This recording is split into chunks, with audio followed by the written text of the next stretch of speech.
Adjudicação sem contratos escritos, caderno de encargos sem projeto de execução, orçamentos sem lista de preços unitários nem plano de trabalhos, uma empresa sem alvará adequado, uma vistoria final sem auto formalizado e um ajuste direto sem respeitar a lei da contratação pública.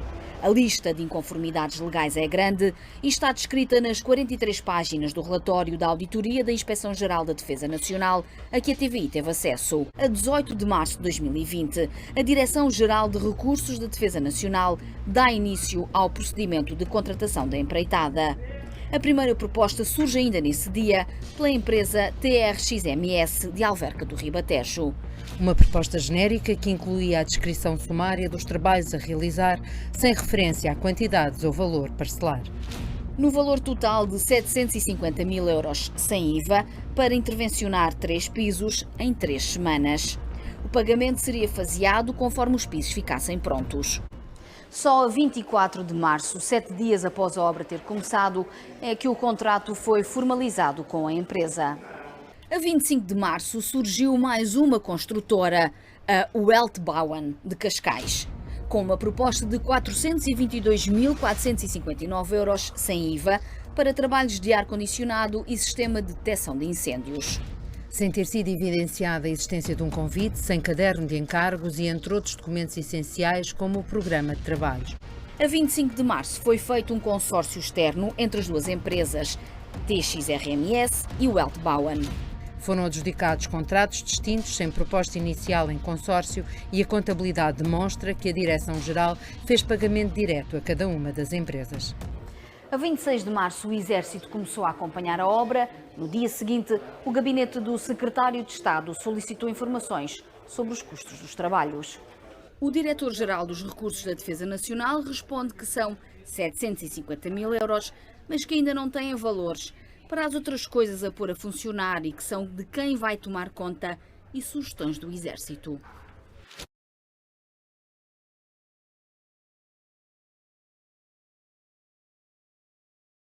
Extras que ficaram decididos numa reunião a 23 de março, onde participaram várias estruturas do Exército, alterando assim as propostas iniciais, como se pode ver nestes documentos, fazendo o valor da empreitada triplicar.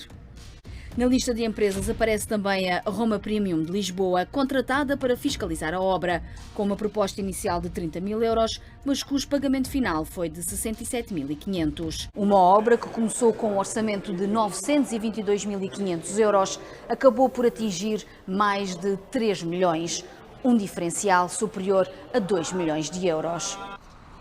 Para a inspetora, a justificação da excepcionalidade da pandemia não serviu para justificar toda esta despesa. O Tribunal de Contas já recebeu o documento. A TVI esclareceu que, no final, dará a conhecer ao Ministério Público para apuramento de eventuais responsabilidades criminais. 3 as empresas envolvidas nesta obra militar e as 3 escolhidas por ajuste direto. As suspeitas são muitas, desde logo a primeira a ser contratada. A construtora TRXMS começou por estar registada como uma empresa estética chamada Tertúlia Relax. Só mais tarde altera a classificação empresarial para ser Gestão e Manutenção e Serviços a Empresas, ou seja, fazia a gestão de condomínios, serviços de limpeza e construção e remodelações de edifícios. É uma empresa unipessoal com uma cota constituída por 500 euros.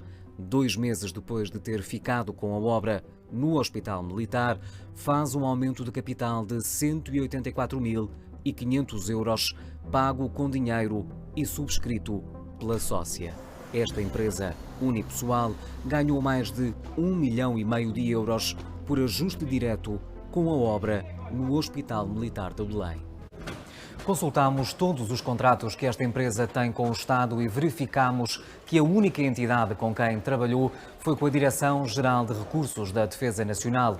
Nunca foi contratada por outra entidade pública. Ao todo, arrecadou do Estado 2.200.000 euros, IVA incluído, em 6 contratos, 4 deles por ajuste direto. A segunda empresa envolvida nesta obra é a Weltbauer. Esta empresa dispõe de alvará de obras públicas classe 1, até 160 mil euros, insuficiente para executar obras no valor contratualizado. Mas acabou por ficar com esta empreitada no valor de quase 1 milhão. Também esta empresa nunca trabalhou com outros organismos públicos. Os contratos que tem são todos com a Direção-Geral de Recursos da Defesa, 5, a maioria por ajuste direto, num valor total superior a 1 milhão de euros. A terceira empresa envolvida neste negócio é a Roma Premium, uma consultora que também ela não podia ter sido contratada. A auditoria a que a TVI teve acesso revela que a atuação da Roma Premium não configura um exercício correspondente às funções de fiscalização de obra. Ou seja, não só não tinha competência, como aquilo que apresentou como vistoria final foi apenas um texto geral e pouco cuidado. Trabalho que lhe valeu quase 70 mil euros. Esta é mais uma empresa que nunca trabalhou com outra entidade pública. Todos os contratos que tem são com a direção liderada por Alberto Coelho. Ao todo, 6 adjudicações que lhe renderam 400 mil euros. Este era um segredo bem guardado pelo governo. A auditoria foi considerada confidencial durante meses, deixou de sê-lo após as perguntas por escrito da TVI. Esta despesa não estava autorizada. Alberto Coelho, então diretor, decidiu gastar, como quis, mais de 3 milhões de euros de dinheiros públicos. O documento não era público, mas o Parlamento já o conhecia.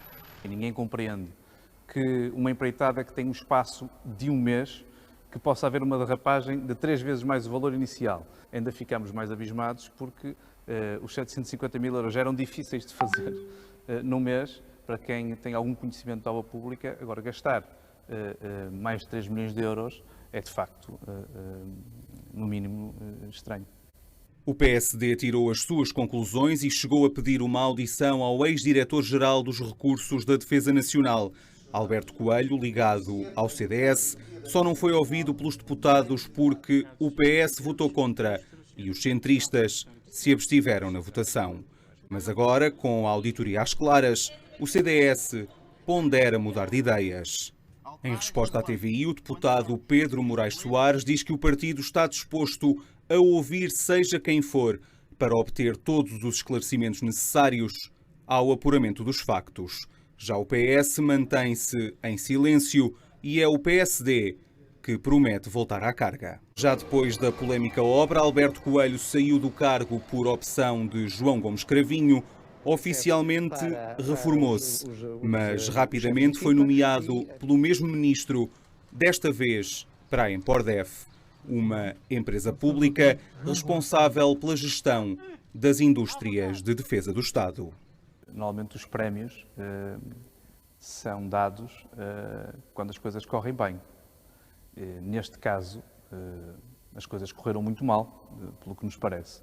Enfim, acho que é um procedimento que não credibiliza nem o Ministério, nem o seu Ministro. O PSD parece ser o partido mais confortável com o caso das obras no Hospital Militar, mesmo quando uma das empresas visadas à data pertencia a um militante do partido.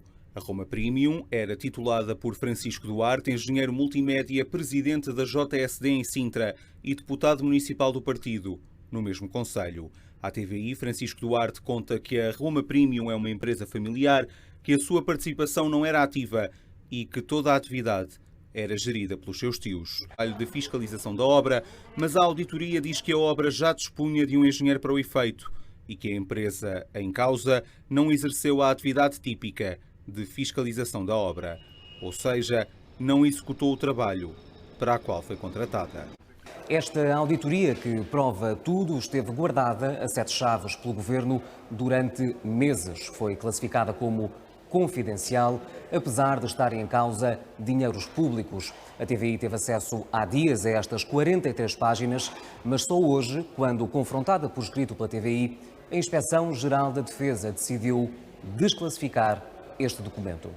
Como foi tudo por ajuste direto e sem autorização. Quem aprovou a obra e a despesa foi Alberto Coelho, um alto quadro do Ministério da Defesa e militante do CDS.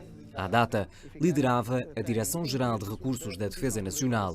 Acabou por sair do cargo e, apesar das suspeitas, o ministro João Gomes Cravinho nomeou-o para mais um cargo público. Presidente do Conselho de Administração da Empordef, mais uma empresa na área da defesa nacional. No Parlamento, Cravinho não se poupou em elogios.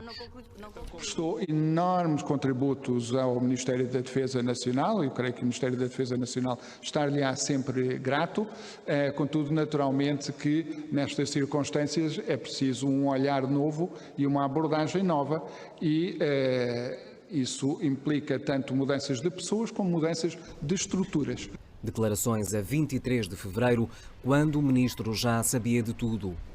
Tanto que neste despacho a que a TVI teve acesso a 16 de fevereiro, portanto, 7 dias antes, é o próprio ministro que dá conhecimento da auditoria, que revela várias ilegalidades. Ainda assim, faz tábua rasa do conteúdo e nem uma palavra sobre as suspeitas que contêm. Limita-se a aconselhar o envio ao Tribunal de Contas. Para fazer a obra foram contratadas 3 empresas, incluindo uma sem alvará. Esta auditoria é arrasadora, fala em ausência de competência para autorizar a despesa, ausência de projeto de execução, objeto contratual das empreitadas defeituosamente definido e faturas não suportadas. A conclusão é clara, a despesa de cerca de 3.200.000 euros não foi autorizada e a contratação por ajuste direto também não.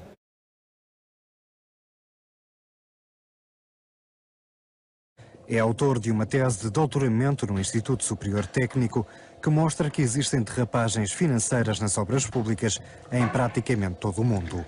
Os valores é que são diferentes. Aquilo que nós vemos é que a nossa realidade em termos de desvio àquela data estava ligeiramente acima da dos outros países. Portanto, nos outros países andávamos entre 6% a 20%, 30% e nós aqui, pelo menos com os dados que eu tive do acesso do Tribunal de Contas, nós estávamos a falar acima dos 100%.